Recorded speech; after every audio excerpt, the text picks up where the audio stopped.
ભગવાનને એમ થવું જોઈએ કે આ માણસ જીવે છે. મેં એને હાલાન કેટલી તકલીફ આપી, કેટલી મુસીબત આપી, પણ જીવે છે મસ્ત.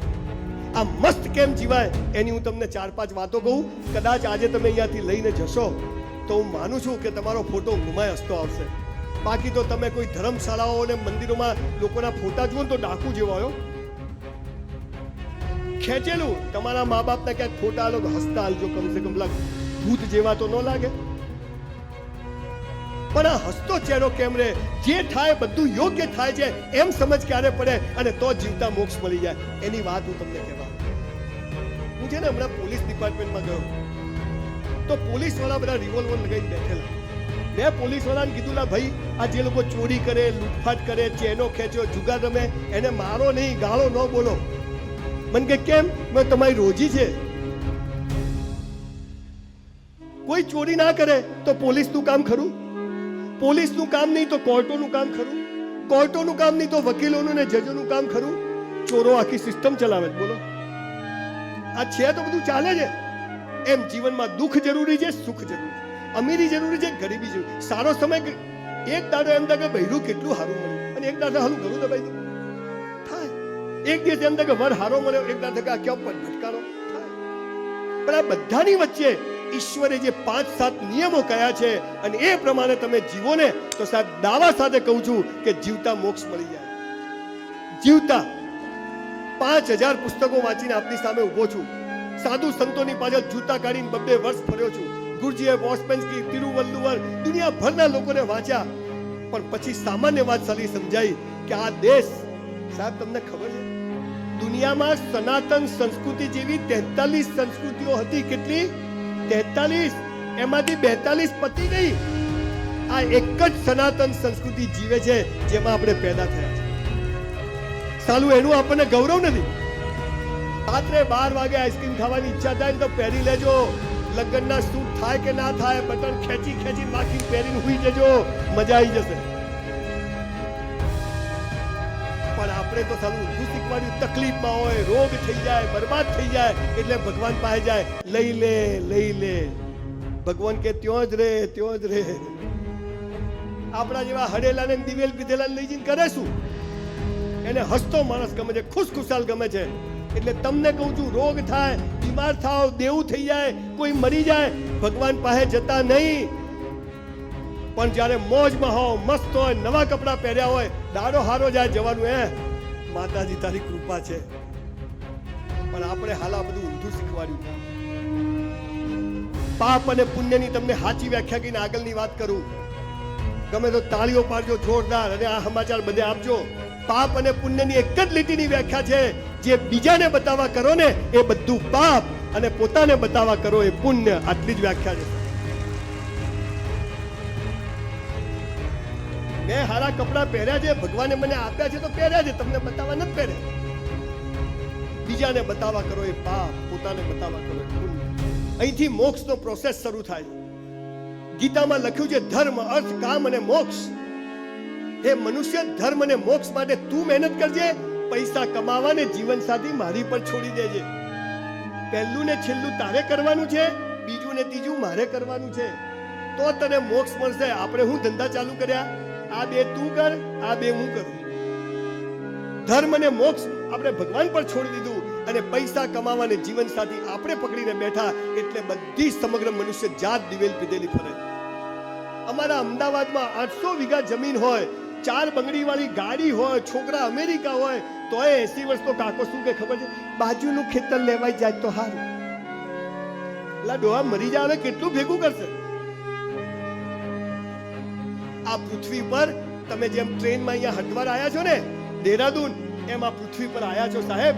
અને એક દિવસ તપદીન જતા રહેશો, પેપરમાં ફોટો આવશે, શું થયું? બાબો ગયો. જીવી લો. તો આ જીવવું કેમ? બધાને હસતા રહેવું છે, બધાને મસ્ત રહેવું છે, પણ એમ જીવાતું નથી. એનું કારણ શું છે?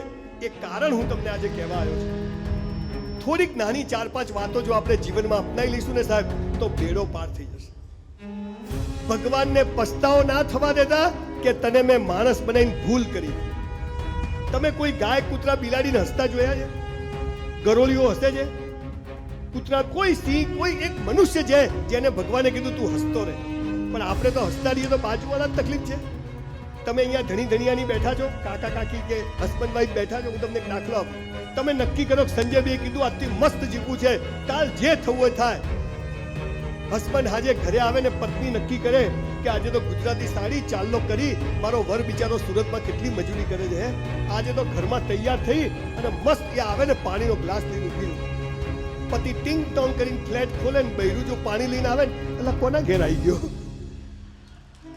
આ મારું ઘર નો હે. આજે આ પતિ નક્કી કરે કે મારું બૈરું બિચારું કાઠિયાવાડમાંથી આવ્યું, સુરતમાં કોઈ સુખ નહીં, હું આખો દાડો ધંધો કરું, આજે ઓફિસમાં જ માથું બાથું ઓળાઈને નવા કપડાં પહેરીને ટનાટન અત્તર બત્તર લગાવીને ઘરે જવું. પતિ ઘરે જાય અને બૈરું બેલ મારીને જો ખોલે, ક્યાં ગયા હતા તમે? તમે મજામાં રહો, કોઈને ગમતું 70% સાધુ સંતો પણ તમે એમના જોડે દુખી રહો, દિવેલ પીધેલા રહો તો એમને ગમશે, તમે મજામાં હો તો એમની તકલીફ છે. આપણા દુઃખ ઉપર લોકોની દુકાનો ચાલે છે. તમે મુસીબતમાં છો, તમે તકલીફમાં છો, એ કોઈને કહેતા નહીં, કેમ કે તૂટેલા ઘરની ઈંટો પણ લોકો લઈ જાય છે બોસ. અરે ભગવાન છે ને, ભગવાન માતાજી, સ્વામિનારાયણ ભગવાન, અલ્લાહ જે કહો તે, એ મરદની મૈયતમાં જાય પણ બાયલાની જોનમાં ના જાય. જો હૈ સો હૈ, મેરા હૈ સો જાવે નહીં, જો જાવે સો. આપણું ધાર્યું થાય આપણે ખુશ, આપણું ધાર્યું ના થાય ભગવાન ખુશ. બે બાજુ ઢોલ વગાડવા. આ તો જ્યારે મારી સાથે આવું કેમ થાય છે, જખ મારવા થાય છે. બોલ, કશું ગમતું જ નથી. સ્કૂલમાં ભણવામાં એટલો હોશિયાર હતો. મૂળ વાત એ કહું છું કે આ જીવનમાં જે કંઈ થઈ રહ્યું છે, આપણે બધા અહીંયા બેઠા છે, આ ચિત્ર પહેલા નક્કી થયેલું છે, પછી આજે બન્યું છે. સૌજીભાઈ નું પરિવાર તો આનું ખાલી એના ઓર્ગેનાઇઝર છે, પણ આ બધું નક્કી હોય, આપણને ખબર નથી અને એટલે દિવેલ પીધેલા ફરીએ. અરે સાહેબ, મને એક વાત કહો, આપણી અંદર જે શ્વાસ ચાલે છે એની ઉપર આપણો કંટ્રોલ છે? શ્વાસ ચાલે છે આપણી અંદર, આપણા શ્વાસ, એની પર આપણો કંટ્રોલ છે? તો આપણે હાલી આખી દુનિયા પર કંટ્રોલ કરીએ, કોઈના થાય? જીવી લો બોસ. ભગવાને કહ્યું છે તને એક મનુષ્ય જન્મ આપ્યો છે. હું પાછળથી વાત કહેવાનું ભૂલી જઈશ. સરદાર પટેલનું નામ સાંભળ્યું છે?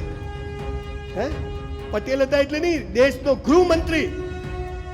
42 વર્ષે પત્ની મરી જાય, પટેલ બીજા લગ્ન ના કરે અને મરણ પથારીએ જ્યારે સરદાર પટેલ હોય ત્યારે ખિસ્સામાં માત્ર 250 રૂપિયા, કેટલા? 250. દેશનો ગૃહમંત્રી. અત્યારે તો અમારા આલિયા માલિયા જમાલિયા કોર્પોરેટરો પાસે બંગડી વાળી 4 ગાડીઓ હોય. દેશનો ગૃહમંત્રી મરણ પથારીએ હોય અને દીકરી મણીબેન એમની જોડે બેઠી હોય અને 250 રૂપિયા માટે સરદાર પટેલ એમ કે મણી, હું મરી જઉં ને તો આ 250 રૂપિયા સરકારમાં જમા કરાવી દેજે, અને તોય 3000 કરોડનું પૂતળું બનાવવું પડે ને, આને મોક્ષ કહેવાય બોસ. આને મોક્ષ કહેવાય. ગાંધીજી સાલું ધોતિયાને કે ખીસું નહીં, અને આજે અહીંયા એવું કે ખીસું નહીં જેમાં ગોંધી ના હોય. આને મોક્ષ કહેવાય. આ તો હું શું કરું, તું પ્લગમાં આંગળી ગાલ દે ભાઈ, તું બોજ છે પૃથ્વી ઉપર.